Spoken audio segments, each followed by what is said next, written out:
சொல்லுங்க ஐயா. ஐயா வணக்கம் ஐயா. ஆன் பண்ணிட்டீங்களா? ஆன் பண்ணிட்டேங்க ஐயா. அதாவது ஆமா, நம்ம திருப்பி கூட கேட்டு பார்க்கலாம். நல்ல விஷயம்.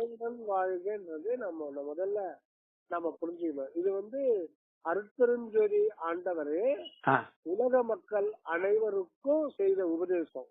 சரிங்க. வள்ளலாருக்கு மட்டும் இல்ல, ஒவ்வொரு தனி மனிதருக்கும். இன்னைக்கு 800 கோடி மக்கள் இருக்காங்கன்னா ஒவ்வொருத்தருக்குமே இறைவன் இந்த உபதேசம் செய்திருக்கார். தயவோடு வாழ்க, அதாவது தயவு. இதைத்தான் ரொம்ப சீக்கிரட்டாவே வள்ளல் பெருமான் வச்சுட்டு இருந்தார். ஏன்னா அப்ப பக்குவம் இல்லை. இது இலைமறைக்காயாக இந்த சத்திய வாசகம் இலைமறைக்காயாவே இருந்தது. சொன்னாருன்னா தன்னுடைய ஒளி உடம்ப வள்ளல் பெருமான் மறைச்சுக்கிறார். ஒளி உடம்பை மேட்டுக்குப்பத்துல மறைச்சுக்கிறார் இல்லைங்களா? அதுக்கு முன்னாடி வள்ளல் பெருமான் கொடியேற்றுறாரு. சரிங்கய்யா. கொடியேற்றும் போதுதான் அது கடைசியில் சொல்றாரு, என்னை ஏறால் நினைவு ஏற்றி விட்டது யாதெனில் தயவு. என்னை ஏறால் நினைவு ஏற்றி விட்டது யாதெனில் தயவு. அந்த தயவுக்கு ஒருமை வர வேண்டும். ஒருமை இருந்தால்தான் தயவு வரும். தயவு வந்தால் பெரிய நிலைமேல் ஏறலாம். ஒப்பற்ற தயவு உடைய பேரறிவே பூரண இன்பமாம். இதுதான் வள்ளல் பெருமான் உலக மக்களுக்கு செய்த உபதேசம். சரிங்கய்யா. இறைவன் சொன்னதை அப்படியே சொல்லிடுறார். சரி, இந்த தயவுன்ற சொல் ஒரு தமிழ் தொடங்கின காலத்துல இருந்தே இருக்கிறதுதான். ஒரு 50,000 வருடங்களுக்கு முன்னாடியே தமிழ், அது 1,00,000 வருடங்கள் கூட இருக்கலாம். ஆனா அப்பப்ப கொஞ்சம் கொஞ்சமா தான் வந்தது. அது அப்பவே இந்த தயவுன்ற வார்த்தை வந்தது அப்படின்றாரு சர்வானந்த சாமி. ஆனா அந்த தயவுன்றது மிக மிக குறைந்தபட்ச பொருள் தான் கொடுக்குது. அதாவது இரக்கம் செலுத்துதல், கருணை, உயிர்களுக்கு அன்பு காட்டுதல். ஆனா இங்க வள்ளலார் சொல்ற தயவுன்றது அந்த அர்த்தம் கிடையாது. இந்த ஒரு பொருள் அகண்டமானது, சாதாரணமானது அல்ல. இதெல்லாம் நமக்கு சொல்றது யாருன்னா திண்டுக்கல் சுவாமி சர்வானந்தா அவர்கள் சொல்றாரு. அதாவது பிரபஞ்சம் தோன்றியதிலிருந்து அது என்ன லட்சியத்துக்காக இந்த பிரபஞ்சம் தோன்றியதோ, இந்த உயிர்கள் தோன்றியதோ, அந்த அந்த நோக்கத்தை நிறைவேற்றுகின்ற தருணம் இப்பதான் வந்திருக்கு. 1700 கோடி ஆண்டுகள் கழிச்சு பரிணாமம் எல்லாம் முடிஞ்சு இப்பதான் அந்த தருணம் வந்திருக்கு. அந்த தருணம், இந்த தருணத்துல திருவருள் என்ன நிறைவேற்றி கொள்ள பார்க்குதுன்னா, மனிதர்கள் வழியாக மரணமில்லா பெருவாழ்வில் வாழ்வதற்கான ஒரு தருணம் இந்த தருணம் தான். இப்பதான் பக்குவம் அடைந்திருக்கு. ஆக இறைவன் மரணமில்லா பெருவாழ்வ ஒவ்வொரு மனிதருக்குள்ளும், குறிப்பா முதல்ல இந்த பூமியில இது போல அனந்தானந்தம் கோடி கோடி பூமிகள் இந்த அண்டை வெளியில மறந்துருக்கு. இந்த பூமியில தான் அது முதல்ல அதை இம்ப்ளிமெண்ட் பண்றாங்க. அதுல முதல்ல பெற்றுக்கொண்டவர் திருவருட்பிரகாச வள்ளலார். இனி வருங்காலத்துல இந்த நூற்றாண்டுலயே 100 பேர் வருவாங்க அப்படின்னு சாமி சொல்றாரு. அடுத்த நூற்றாண்டுல 1000 பேர் வருவாங்க. அப்படியே பெருகிட்டே போகும். இன்னொரு 10,000 வருடம் 20,000 வருடம் பார்த்தோம்னா 10,000 பேர் 20,000 பேருக்கு மேல இருப்பாங்க. அப்படியே அது போயிட்டே இருக்கும். லட்சக்கணக்கில் கோடிக்கணக்கில் வரலாறு மாதிரி எல்லாருமே மாறிடுவாங்கன்னா மாறித்தான் ஆகணும். திருவருள் விடாது. அங்க ஒவ்வொரு மனிதனும் ஒவ்வொரு ஆன்மாவும் முடிவு அதுதான். ஒரு ஆன்மாவுக்கு முடிவே மரணமில்லா பெருவாழ்வு தான். இந்த மரணமில்லா பெருவாழ்வு வாழறதுக்கான ஒரு இதுதான். இதுல ஒவ்வொரு 3 எழுத்து தான். 3 எழுத்துல அகண்டமான இறை உண்மைகள் அடக்கி கொடுத்ததார். ஆனா வள்ளல் பெருமான் அதை மறைவாகவே வச்சிருக்காரு. ஏன்னா அப்ப இருந்த காலத்துல அது பக்குவம் இல்லை சொல்றாரு. இப்பொழுது ஆண்டவர் தனது உண்மையை கண்டமாக தெரிவித்திருக்கிறார். உங்களுக்கு உரிமை வருகின்ற பொழுது அகண்டமாக தெரிவிப்பார். நான் ஆண்டவருடைய திருவருளை பெற்றுக்கொண்டேன், அடைந்து விட்டேன். நீங்களும் ஆண்டவருடைய திருவருளை பெற்றுக்கொண்டு நித்திய வாழ்வில் வாழ்வீர்கள். நீங்களும் அதை பெறுவீர்கள், பெற்றுக் கொண்டிருக்கின்றீர்கள், பெற்றுவிட்டீர்கள். இதுதான் வளர்பெருமான் சொல்றது. இந்த மன்னமில்லா பெருவாழ் பெறுவதற்கான பார்முலா 3 எழுத்துதான். என்ற எழுத்து பத்தி முதல்ல பாப்போங்களா? சரிங்க. கொஞ்சம் விரிவான முறையில் சொன்னாதான் அது புரியும். சரிங்க. தான்ற எழுத்து என்ன அது முக்கியத்துவம் அப்படின்னா, அந்த தான்ற எழுத்து 2ஆ பிரியும். இத்து கூட்டல் பிளஸ் ஆன்னு பிரியும். ஆமா. யான்ற எழுத்து ஆ பிளஸ் ஊன்னு பிரியும். யான்னா 10. பொதுவா அகராதிகள்ல, தமிழ் அகராதிகளை 10க்கு காசீரோன்னு போடுவாங்க. ஆனா சைவ ஆகமத்துல காசீரோன்னு போட்டா 2 எழுத்தா வருது. அந்த மாதிரி வரக்கூடாது, ஒரே எழுத்து. யான்னா ஆன்மா. சரிங்க. ஆன்மான்றது அருட்ஜோதி ஆன்மா. அதுதான் நடுவுல இருக்கிறது யான்ற எழுத்து. அது ஆ ஊன்னு தெரியும். அது 8-2. ஆமா. 8-2 தான் ஆவு. அதாவது அகர உகரம். அதுதான் ஓங்கார வண்ணமான ஆன்மா. 8ன்றது அற்பெருஞ்சோதியாகவும், ஊன்றது அவருடைய தன்மையாகிய உணர்வு, தனிப்பெரும் கருணை உணர்வு. இதுல நிறைய கோணத்துல அதுக்கு அர்த்தம் இருக்கு. சரிங்கய்யா. அந்த ஆன்றதுதான் யான்றதுதான் ஆன்மா. ஆனா அதுதான் உணர்வுன்றது இந்த பிரபஞ்சத்துல மைய புள்ளியா இருக்கிறது அந்த யா என்ற ஆன்மா. அதுதான் சிற்றவை அப்படின்னும், சிற்றம்பலம் அப்படின்னும், சிதாகாசம் அப்படின்னும், சிதம்பரம் அப்படின்னும், ஆன்மா அப்படின்னு சொன்னோம். இது எல்லாம் உள்ளடக்கியது நான் சொல்றோம் இல்லைங்களா? அந்த உணர்வு உண்மையில அது அந்த நான்குள்ள இப்ப நமக்கு ஆணவம்ன்ற மனம் அத மூடி கிடக்குது. சரி. அதை அந்த நான் என்ற இதுல அந்த ஆணவத்தை எடுத்துட்டா அது பிரணவமா மாறிடும். அதுதான் யா. அடுத்தது ஊன்றது இவ்வு பிளஸ் ஊன்னு தெரியும். இத புரிஞ்சுக்கிட்டா அனைத்து ஆன்மீக பிரபஞ்சம் தோன்றுகிறது. இன்றைய காலகட்டத்துல வள்ளல் பெருமான் சொல்ற மன்னமில்லா பெருவாழ்வை பத்தி எல்லாத்தையும் இதுல புரிஞ்சுக்கலாம். முதல்ல தா அப்படின்னு பார்க்கும்போது இத்து பிளஸ் ஆ அப்படின்னு தெரியும். ஆமா. இத்துன்றது 7வது மெய்யெழுத்து. சரிங்க. 7வது மெய்யெழுத்து எதை குறிக்குதுன்னா, அதாவது 5 புலன் அறிவுகள், புலன் உணர்வுகள். அது கால்நடைகள் வரையில அது பல கோடி பிறவிகள் கழிச்சு கால்நடை, ஆடு மாடு பன்றி நாயில அந்த 5 அறிவு நிறைவு வருது. அப்புறம் மனித தேகம் வருகின்ற பொழுதுதான் அதுக்கு 6வது மன அறிவு கிடைக்குது. அதுல அந்த மனம் பக்குவப்பட்ட பிறகுதான் அந்த மனிதனுக்கு அருள் மெய்ஞானம் உண்டாகுது. இந்த அருள் மெய்ஞானம் தான் 7வது அறிவு. அந்த மனிதன்றது 7வது மெய்யறிவாகவே விளங்குறான். இந்த மெய்யறிவு விளங்குகின்ற பொழுது அவனுக்கு என்ன முதல்ல இதாக காட்டி கொடுக்கப்படும்னா, இப்ப நம்ம வானத்தை பாக்குறோம் இல்லைங்களா? ஆமா. இந்த வானம்ன்றது இத இடம் அப்படின்னு சொல்லலாம், ஸ்பேஸ். ஆமா. இந்த ஸ்பேஸ் இல்லாத இடமே கிடையாது. இதுக்கு முடிவு என்பது கிடையாது. அதுதான் நாம் கண்ணால் பார்க்கின்ற ஒரு அற்புதம். இது எங்கேயாவது முடியுமா அப்படின்னா முடியாது. அதாவது ஒளியினுடைய வேகம் ஒரு செகண்டுக்கு 3 லட்சம் கிலோமீட்டர் போகுது.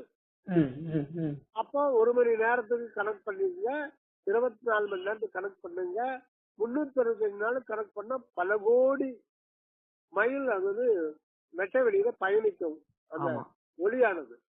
அதுக்கு பேரு ஒரு ஒளியாண்டுன்னு பேரு.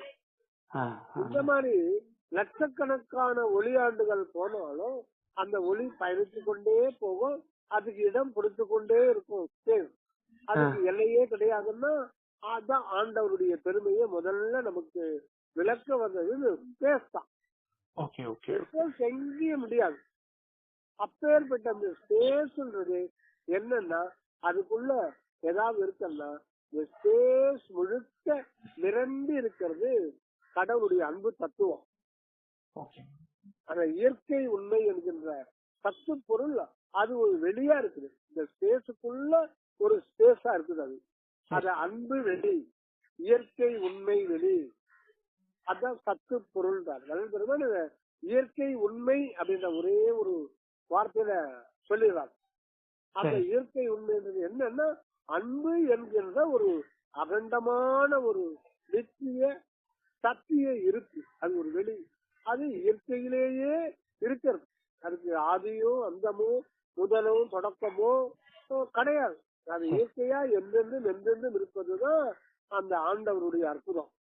அந்த அன்பு இருப்பார், அது நிலையான ஒரு அன்பு இருப்பா. அது ஒரு மலைன்னு கூட ஞானிகள் சொல்லுவாங்க. இந்த ஒரு அதனுடைய இருப்பு அந்த ஆன்மாவுக்குள்ள அந்த மெய்ஞானிகளுக்கு காட்டிக்கொள்ளப்படும். அப்படி காட்டிக்கொள்ளப்படுகின்ற அந்த வெளிக்கு பேர் தான் ஆனாவே அந்த வெளின்றது அர்த்தம்.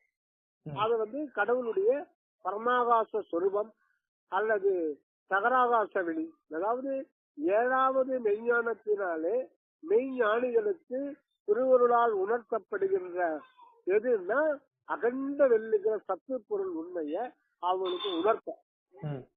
இதுதான் அந்த மெய்யறியினாலே கண்டுகொள்ளப்படுகின்ற அந்த அருட்பெருஞ்சோதி அந்த ஆண்டவருடைய அன்பு உண்மை, இயற்கை உண்மை என்கின்ற அன்பு இருப்பு. அதுதான் அது சகராகாச வெளின்னு சொல்லுவாங்க. அது வள்ளல் பெருமான் சகர ககன நடன அருட்பெரும் ஜோதின்னு அந்த சகராகாச வெளி முழுதும் அந்த அன்பு தத்துவம் அல்லது அன்பு சத்துவம் நிரம்பி இருக்கின்ற ஒரு நிலைய அந்த மனிதன் இந்த யா என்ற ஆன்மாவுக்கு உள்ள போய் அதை கண்டுகொள்ளுகின்றான். அதுதான் தா. இப்போ என்னன்னா அந்த அகண்ட வெளியில நிரம்பி இருக்கிற அந்த அன்பு இருப்பு ஆகிய இயற்கை உண்மை என்கின்ற கடவுளுக்கு பரமாகாச சொருவிக்கு அந்த அனுபவம் கிடையாது.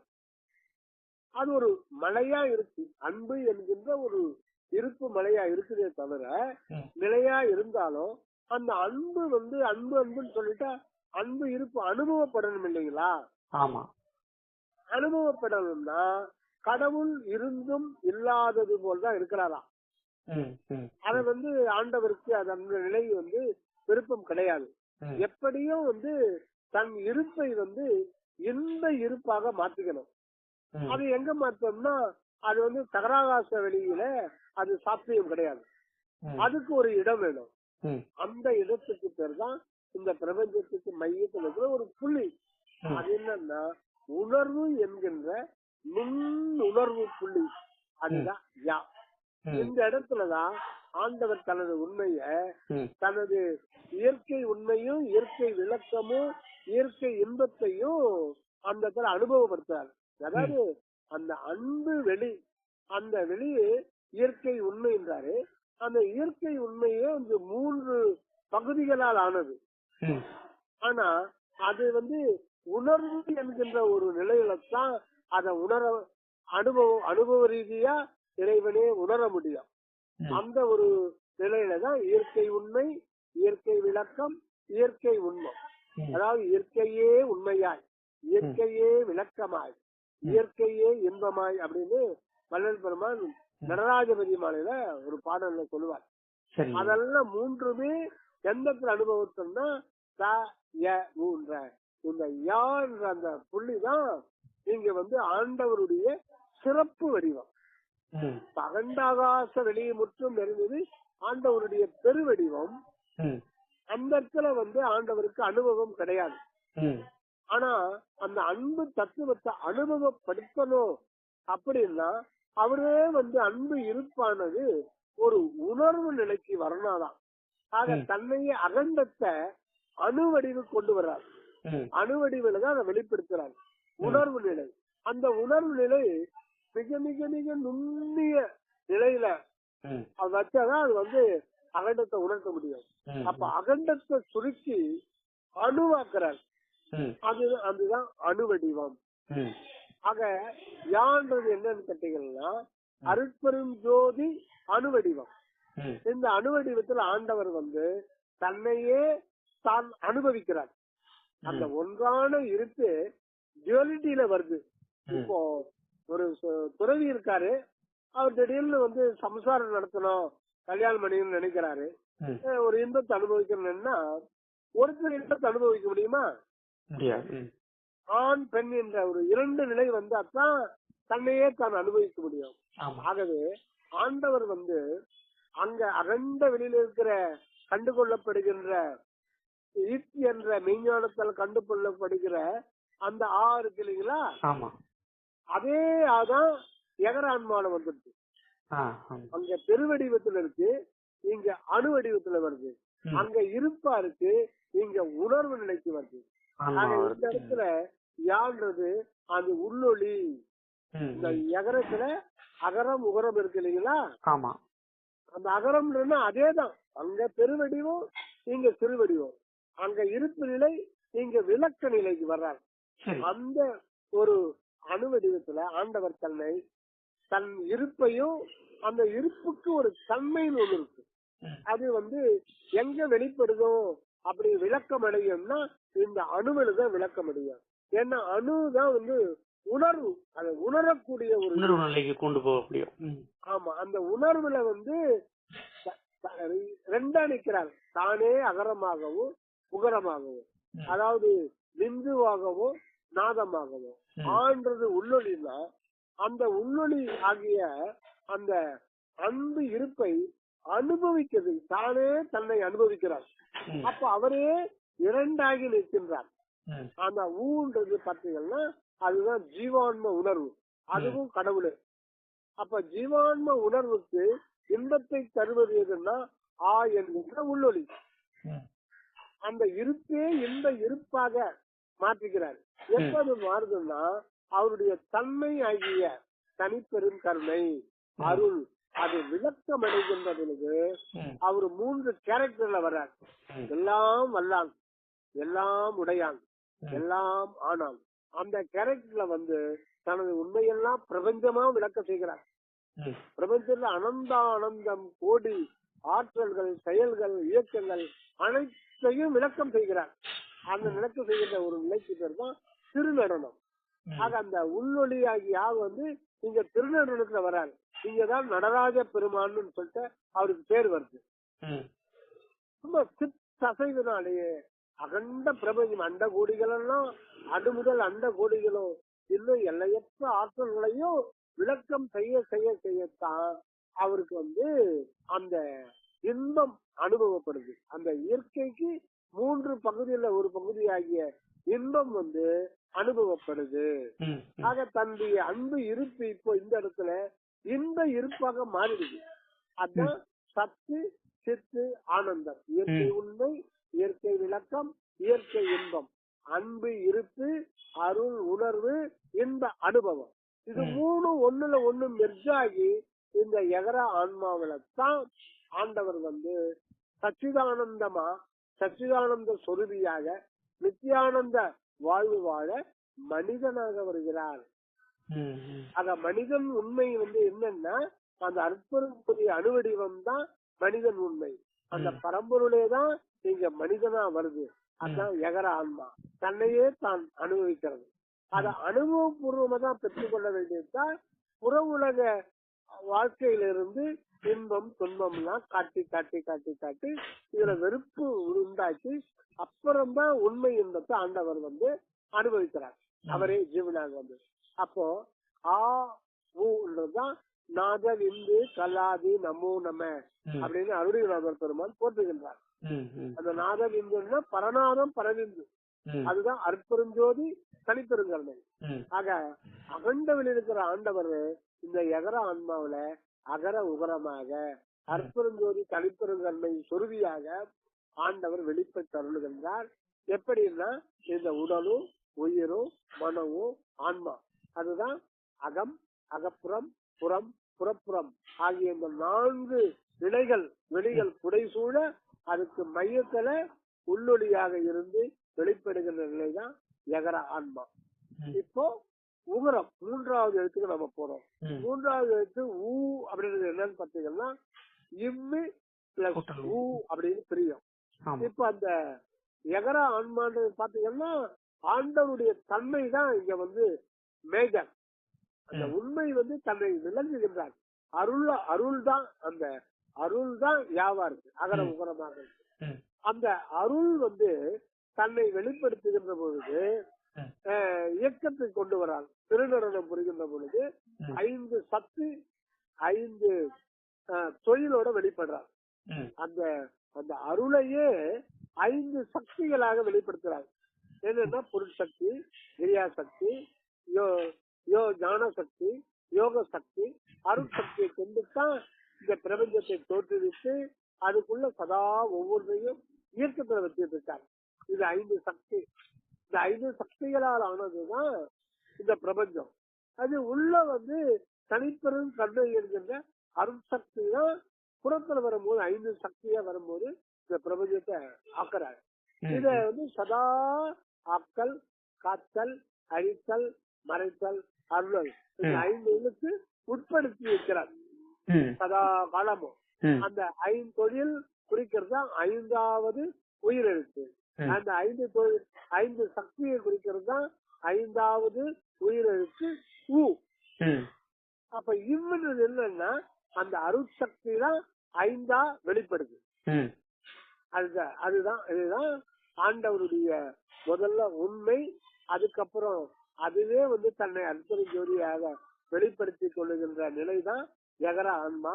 அந்த எகர ஆன்மாவை ஆகிய சிற்றம்பலத்தில் இருந்து கொண்டு ஆண்டவர் 5 வகையில் நடனம் புரிஞ்சுதான் இந்த பிரபஞ்சத்தெல்லாம் இயக்கிட்டு இருக்காரு.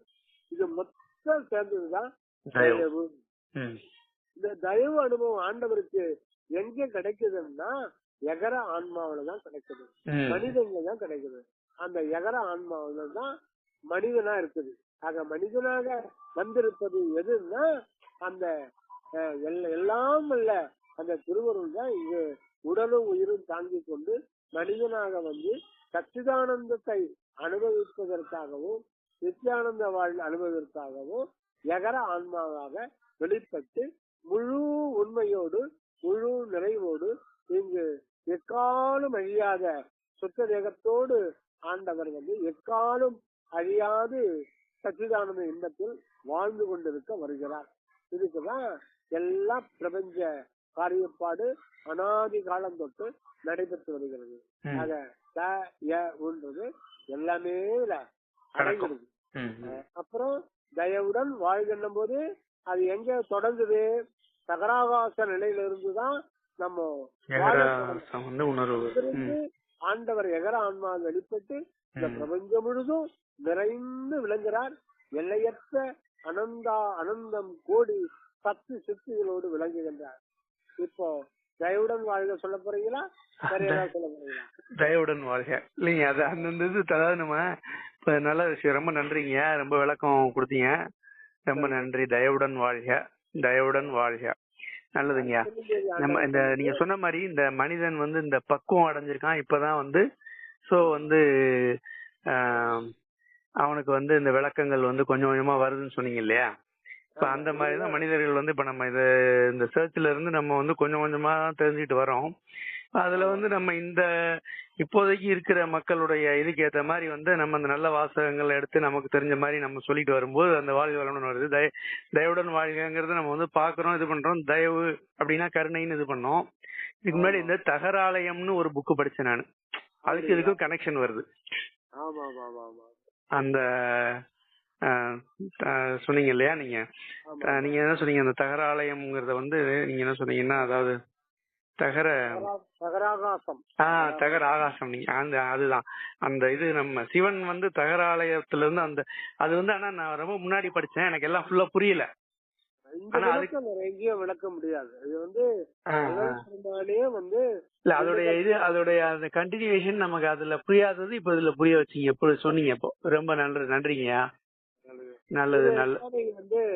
டெலகிராம் ஆப்ல அனுப்பிடுங்க எனக்கு. என்னுடைய இதுல டெலகிராம் ஆப். என்னோட டெலகிராம் இல்ல, நான் வாட்ஸ்அப்ல அனுப்பிடுறேன். வாட்ஸ்அப்ல வராது. அப்படியா? ஆமா, வாட்ஸ்அப்ல அனுப்ப முடியாது.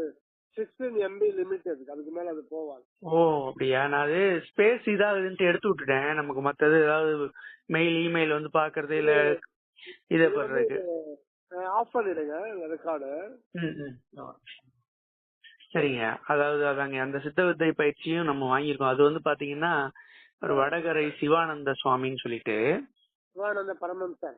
ஆமாங்க, சிவானந்த பரமஹம்சர். கேள்வி தெரியுங்களா உங்களுக்கு? அப்ப நல்லதுங்கய்யா.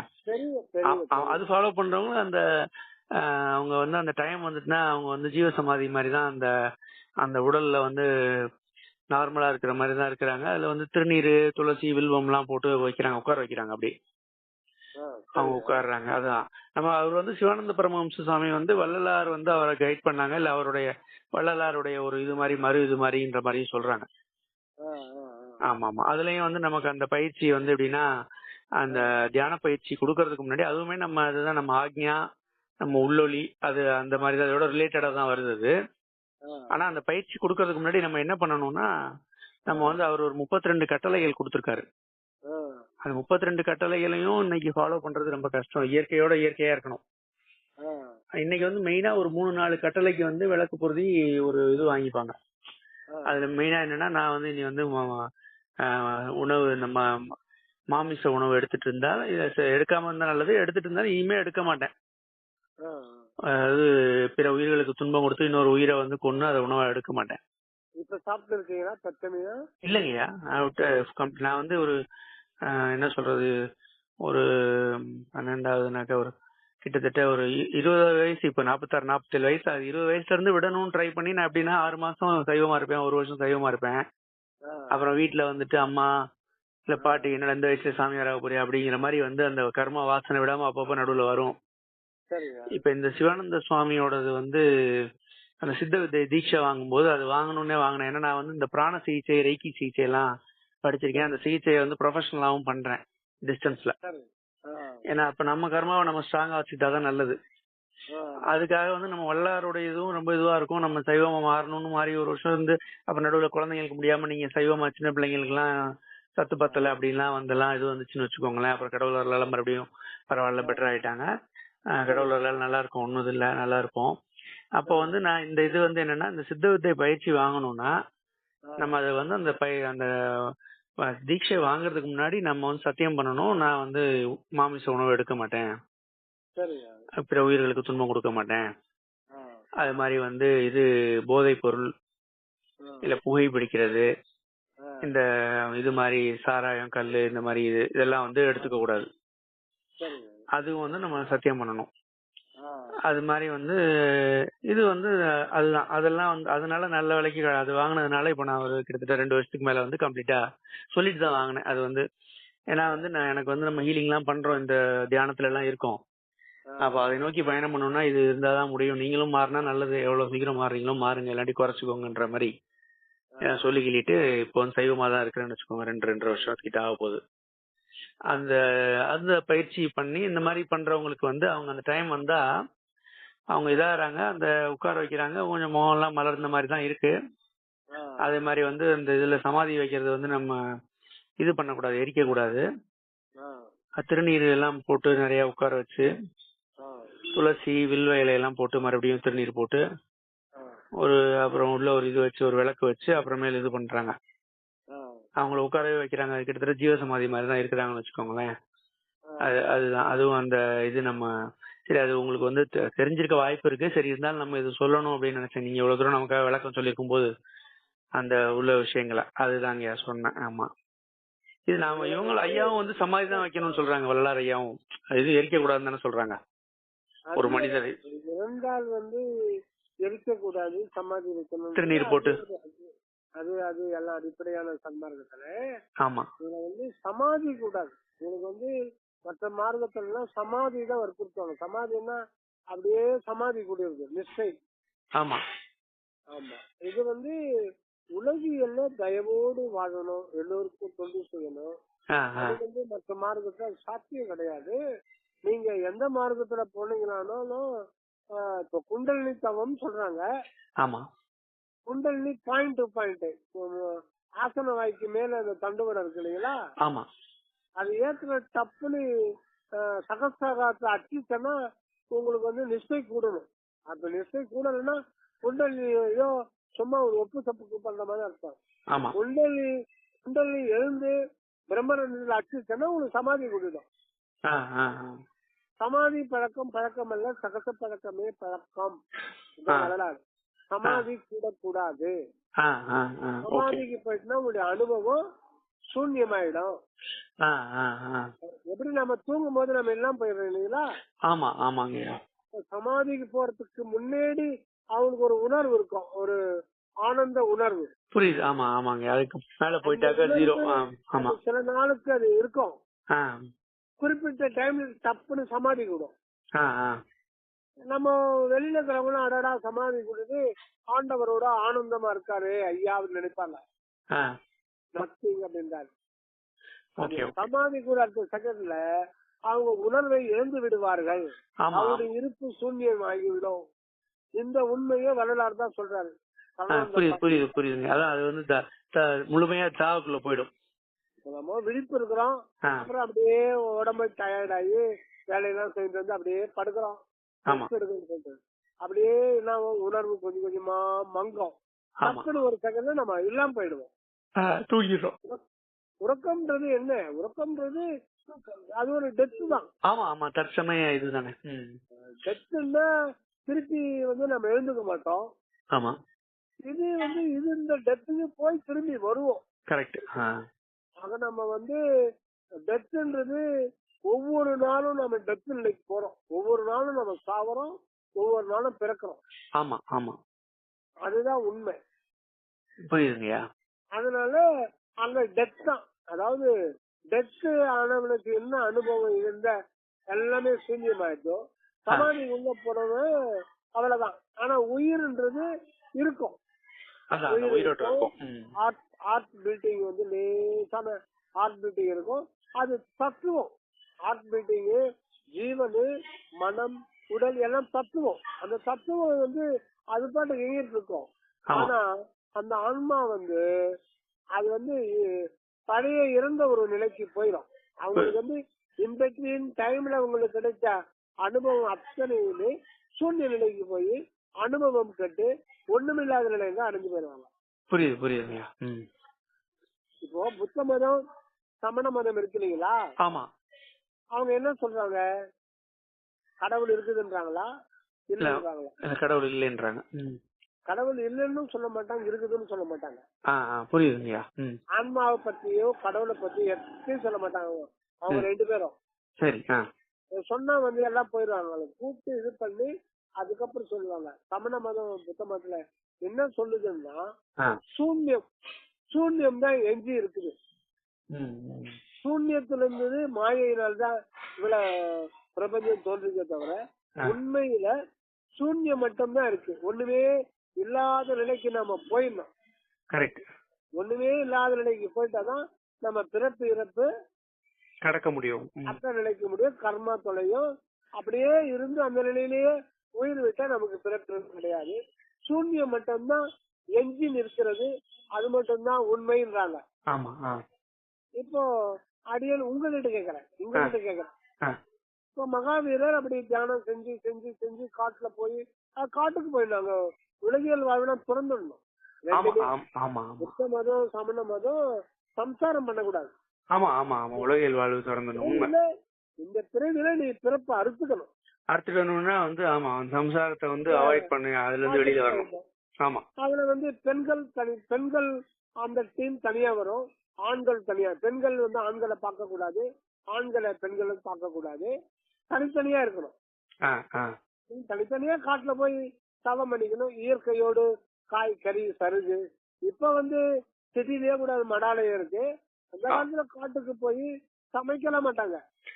இயற்கையான பழம், காய், சருகு, நிறைய சருகுலாம் இலை தழை அதெல்லாம் அவங்களுக்கு தெரியும். அது சாப்பிட்டா உடம்பு வந்து கொஞ்சம் நல்லா வச்சுப்பாங்க. அது ஒரு குகைகள்ல இது பண்ணி அவங்க தவத்திலேயே இருப்பாங்க. இப்ப மகாவீரர் வந்து அதை பண்ணி பண்ணி பண்ணி அந்த 80 வயசுல சூன்யத்துல போயிட்டாரு. சூன்யத்துக்கு போயிட்டாரு வைங்க. சூன்யம்னா என்ன? ஒண்ணுமே இல்ல. அதுதானே உண்மை. இப்போ ஒண்ணுமே இல்ல அப்படின்ற ஒரு உண்மைய அது ஒரு மதமாக்கி அது ஒரு உலகம் ஃபுல்லா பரப்பினாங்க. ஒண்ணுமே இல்லாத நிலைக்கு போய் அங்கிருந்து வந்து ஒண்ணுமே இல்ல அப்படின்னு சொல்றதுக்கு ஒண்ணு இருக்கா இல்லையா? கரெக்ட். ஆமா, சொல்றதுக்கு ஒண்ணு, அப்ப சொல்றதுக்கு ஒண்ணு இருக்கா இல்லீங்களா? இருக்கு இருக்கு. அப்ப இருக்கிறதுல ஒண்ணுமே இல்லைன்னு சொல்றீங்க. ஆமா ஆமா அப்புறம் எம்டின்னு எப்படி சொல்ல முடியும்? ஆமா ஆமா. ஆனா வள்ளல் பெருமான் டோட்டல் ஆப்போசிட்டா, இயற்கை உண்மை நிறைவாகிய, இயற்கை விளக்கம் நிறைவாகிய சத்திய ஞான சபைக்கண்ணே, இயற்கை உண்மை நிறைவாகிய அற்பெரும் ஜோதி சொருபராய், இயற்கை இன்பம் நிறைவாகிய சிவானந்த ஒருமை திருநிலை செய்கையை எல்லா உயிர்களும் இன்பம் அடைதல் பொருட்டு புரிகின்ற அற்பெரும் ஜோதி ஆண்டவரே. அந்த உண்மை என்றது அதான் சத்து பொருள் அன்பு, அது நிறைந்திருக்கு. இவங்க டோட்டலா ஒண்ணுமே இல்லைன்னு கேட்டாங்க. காரணம், அந்த ஆன்மீக பரிணாமத்துல ஒவ்வொருத்தரும் ஒரு துவாரத்தின் வழியா போய் உண்மை கண்டாங்க. 2 மதங்கள் இருக்குது. அந்த மதத்தினுடைய பெயர் சொல்ல விரும்பல. ஏன்னா அந்த மதத்துல புலன்கள் பிளஸ் மனம், இந்த ஒரு என்ட்ரன்ஸ் வழியா போயிட்டு கடவுள் உண்மையை பார்த்தாங்க. இது புறப்புற அறிவு, காண்பது, கேட்பது, நினைப்பது, இதை வச்சு ஒரு ஆண்டவர் உண்மையை ஓரளவுக்கு இது பண்ணாங்க. இது இந்த மதங்கள் தான் இப்போ உலகத்துல பரவி இருக்கு. இன்னும் கொஞ்சம் உள்ள போனாங்க, புலன்களை அடக்கினாங்க. புலன்களை அடக்கி மனம் என்ற இதயஸ்தானத்துல மனம் என்ற என்ட்ரன்ஸ் வழியா உள்ள போனாங்க. மனம் என்றது அது ஒரு காற்று தத்துவம். அதுக்குள்ள நீங்க நீண்ட நாள் பிரயாணம் பண்ணி எவ்வளவு காலம் பிரயாணம் பண்ணாலும் அங்க சத்து பொருள் தெரியவே தெரியாது. அப்ப உங்களுக்கு அந்த இடத்துல என்ன இருக்கும்? ஒண்ணுமே இல்லாத ஒரு நிலைதான் அனுபவப்படும். அப்புறம் அதுக்கு மேல அநாகதத்துல வேதாந்திகள் ஜீவன் வழியா போனாங்க. போயிட்டு அங்க நான் தான் கடவுள்ட்டாங்க. நான் தான் கடவுள். அது போன என்ட்ரன்ஸ் ஜீவன், அநாகதம். அந்த இடத்துல அது அப்படி தன்னை கடவுளை காமிச்சுதான் நான் தான் கடவுள்னு சொல்லிட்டாங்க. ரைட்டு. அடுத்தது சைவத்துல ஆன்ம நிலையில புருவ மத்தியில இருந்து உள்ள போய் உண்மை அருள் துணையோடு பல உண்மைகளை கண்டார்கள். அருள் துணையோடு பல உண்மைகளை கண்டு உலகிற்கு வெளிப்படுத்தின ஒரு சிறந்த ஒரு இது எதுன்னா அதுதான் சைவ சித்தாந்தம். அந்த சைவ சித்தாந்தத்துல என்ன சொல்லுதுன்னா, உலகம் மாயை, இந்த பிறப்பும் இறப்பும் நம்ம விடுபடணும்னா உள்ள போய் ஆண்டவருடைய ஜோதியில ஐக்கியமாயிடணும். இந்த உடம்பு உயிர் இதெல்லாம் தேவையில்லாதது. ஊனாரும் உயிர் வாழ்க்கை ஒரு தன்று வெறுத்திடது. மாய மாயம் கழி தருள் செய்வாய், இந்த உடலை நீக்கிடு அப்படின்னு அவங்களுடைய உடல் உயிர் மனம் எல்லாம் ஒடுக்கி அந்த சிவ ஜோதியில கலக்கணும்னு போயிட்டாங்க. ஏன்னா அவங்க போன எல்லை என்ட்ரன்ஸ் ஆன்மாகாசத்தின் வழியா போனாங்க. அதுல அருள் துணையோடு வரும்போது அதுல ஒரு பர்சன்டேஜ் அளவுக்கு உண்மை வந்தது. ஆனா இதுவரையில் வெளிப்பட்டதுல சிறந்தது எதுன்னா சைவ ஆகமல்லதான் மிக சிறந்த உண்மையை கண்டாங்க. ஆனாலும் அது அகமார்க்கம். அகமார்க்கத்துல போனா புதையுண்டுதான் போகணுன்றாரு வள்ளலார். இப்பதான் ஆன்மீக பரிணாமம் அப்படின்னா மேல் மேல அது வளர்ச்சி அடைந்து கொண்டே இருப்பது. இப்ப பரிணாமம் முடிஞ்சிச்சு. அந்த ஆன்ம நிலையில பரிணாமம் முடிஞ்சிட்டு இப்பதான் கடவுள் அனகமா வெளிப்பட்டு தானே உண்மையை உணர்த்துறாரு. அப்பதான் சுத்த சன்மார்க்கத்தை ஆண்டவரே வெளிப்படுத்துறாரு. ஒரு அதீத பக்குவமுடைய ஆன்மாவின் மூலமாக. அந்த அதீத பக்குவம் அடைந்த ஆன்மாதான் ராமலிங்க அடிகளார். அதீத பக்குவம்னா வாடிய பயிரை கண்ட போதெல்லாம் வாடனார். உலக உயிர் படுகின்ற துன்பம் எல்லாம் பார்த்து வாடனார். அந்த பிள்ளை பெருவிண்ணப்பம், பிள்ளை பெருவிண்ணப்பத்துல படிச்சு பாருங்க. பிள்ளை பெருவிண்ணப்பம் எப்படி எப்படி எல்லாம் அவர் வாடி இருக்காரு. அந்த ஆண்மநேய ஒருமைப்பாட்டு உரிமைன்றார். இந்த ஆண்மநேய ஒருமைப்பாட்டு உரிமை இதுவரை எந்த ஒரு ஆன்மாவுக்கும் வரல. ஒவ்வொரு ஆன்மாவும் தான் முக்தி அடைந்து விட வேண்டும், தான் முக்தி அடைந்து விட வேண்டும், இந்த துன்பம் வேண்டாம், இறைவா நான் உன்னை முக்தி அடைக்கணும், இந்த பிறப்பிறப்பு துன்பம் எனக்கு வேண்டாம், என்னால தாங்க முடியாது, போதும் எனக்கு அடைக்கல் கொடுத்து இந்த ஜோதியில என்னை கலந்து செய். என்ன வள்ளலாறு தன்னை மறந்தார். எல்லா உயிர்களுடைய துன்பத்தையும் தனது துன்பாக்கணும் போதுதான் ஆண்டவரே அந்த சுத்த சன்மார்க்கம் என்ற கடவுள் மார்க்கத்தை, கடவுள் பாதையை வள்ளலாருடைய உள்ளத்தில் வெளிப்படுத்தினாரு. இது அனகப்பாதை. உள்ளிருந்து சகராகாச நிலையிலிருந்து வந்து இந்த ஆண்டவருடைய நோக்கத்தை, முழு உண்மையை வெளிப்படுத்துகின்ற மார்க்கம் தான் இந்த மார்க்கம். அதனால மற்ற மார்க்கங்கள்ல இதுக்கு பெரிய தடையா இருக்குதுன்றார். சுத்த சன்மார்க்கத்தின் முக்கிய தடைகளாகிய சமயங்கள், மதங்கள், மார்க்கங்கள். சமய மதங்கள் கூட இத்தனை விரல் விட்டு 10 விரலுக்குள்ள எண்ணி விடலாம். ஆனா மார்க்கங்கள் இருக்குது பாருங்க, இந்த மார்க்கங்கள் பல்லாயிரக்கணக்கான மார்க்கம். இன்னைக்கு கூட ஒரு மார்க்கம் உதிக்கும், நாளைக்கு ஒரு மார்க்கம் உதிக்கும். அவங்க ஒரு தன்முனைப்போட நான் கண்டது உண்மைன்னு சொல்லிட்டு அந்த நிலையிலிருந்து வெளிப்படுத்தி நான் கண்டது உண்மைன்னு புதிய புதிய சொற்கள், புதிய புதிய சொற்கள், மயங்குகின்ற வண்ணம் பிரபஞ்ச அந்த சொற்பிரபஞ்சங்களை வெளிப்படுத்தி மயக்கி தன்மையப்படுத்தி உறுப்பினர் ஆள சேர்த்துப்பாங்க. ஒன்னும் அப்பவே ஆண்டவர் சொல்லிட்டாரு, எல்லா மார்க்கங்களுடைய கதவு அடைக்கப்பட்டு விட்டது. நீங்க எந்த மார்க்கத்துல பயணம் செஞ்சாலும் 40 வருஷம் பயணம் செஞ்சாலும் பயணம் பண்ணிட்டே இருப்பீங்க. அந்த கோயிலுக்கு போலாம் அப்படின்னு அந்த கிட்ட போனா கோயில் கதவு மூடிட்டு இருக்கும். ஏன்னா எல்லா மார்க்கத்தினுடைய பலாபலன் அடைகின்ற நேரத்துல போய் பாத்தீங்கன்னா அங்கு கதவு அடைக்கப்பட்டு விட்டது. திருவருளால் கடைசியில ஏமாந்த நிலை தான் நமக்கு கிடைக்கும், ஒண்ணும் கிடைக்காது. ஆக உலகிலையும் அருளையிலும் ஒன்றிணைக்கிற மார்க்கம் இதுவரை வெளிப்படவே இல்லை. உலகம்னு ஒண்ணு இல்லைன்னா கடவுளுடைய இருந்தும் இல்லாமல் தான் இருப்பார். ஆக இந்த உலகம், உலக வாழ்க்கை, இந்த உடல் ரொம்ப அவசியம்.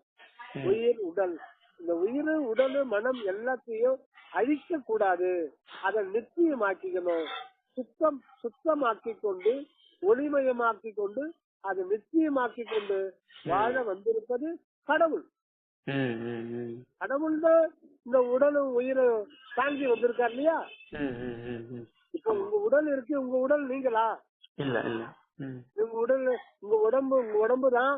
ஆனா இதயத்தை நீங்க சிருஷ்டி பண்ணீங்களா? நுரையீரை நீங்க சிருஷ்டி பண்ணீங்களா? திருமுள்ள பெருமுள்ள சிருஷ்டி பண்ணீங்களா? கிட்னியை சிருஷ்டி பண்ணீங்களா? இப்ப அது ஒவ்வொரு செகண்ட் இயக்கிட்டு இருக்க. ஆமா, இதயம் ஒரு நிமிஷம் 72 முறை பம்ப் பண்ணுத ரத்தத்தை. நுரையீரல் ஒரு நாளைக்கு 21,600 முறை இது பண்ணி. இதெல்லாம் எந்த காரணத்துக்காக இதெல்லாம் செஞ்சுக்கிட்டு இருக்கு? அந்த மகா காரணத்தை அறியாம எனக்கு வேணாம் இந்த உடம்பு அப்படின்னு இறைவனுக்கு வேணும் தானே இந்த உருவ நிலையில வெளிப்பட்டு இருக்காரு. ஆக இந்த உடல் ஊனாரும் உயிர் வாழ்க்கை வெறுத்தல் என்பது இறைவனுடைய நோக்கத்துக்கு மாறுபட்டது. இறைவனுடைய நோக்கத்துக்கு மாறுபட்டது. இறைவன் பகிரங்கமாக இந்த உருவம் என்ற முத்திரல் வடிவோடு வெளிப்பட்டதுதான் இறைவனுடைய நோக்கமே. அகரம், உகரம், மகரம். அகரம் இந்த இடத்துல வேற ஒரு கோணத்துலதான் அந்த ஒவ்வொரு எழுத்தும் அர்த்தத்தை கொடுக்கும். இந்த அகரம் என்பது, அகரம்னா 8 எஞ்சான் உடலை குறிக்குது. உகரம் என்பது 2 ஆகிய நித்திய ஜீவன் அனித்திய ஜீவனாக இருக்கிற உயிர் நிலையை குறிக்கிறது. இது அருவுருவம். இம் என்றது மகர ஜோதி. அந்த மகர ஜோதி தான் உள்ளொளி, அது அருவம்.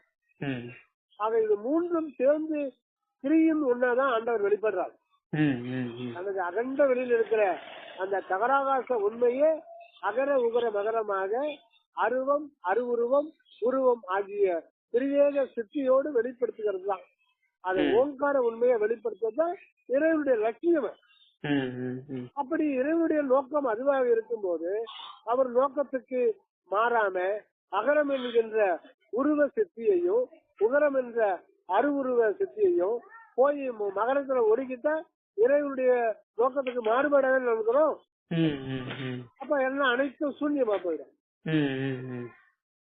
ஆக இறைவன் அகம், அகப்புறம், புறப்புறம் அகம் அகப்புறம், புறம் புறப்புறம், ஆன்மா, ஜீவன், மனம், இந்திரியங்கள் ஆகிய இந்த உடல் அனைத்தையும் விளக்கும் புடைசூடத்தான் விளக்கி கொண்டிருக்கிறார் பகிரங்கமாக. அதனால இந்த இதுவரையில் வந்தவையெல்லாம் நம்ம மனிதனை பக்குவப்படுத்த வந்திருக்கே தவிர முடிவான உண்மையை தெரிவிக்கிறார். ஆக இதுதான் முடிவானது.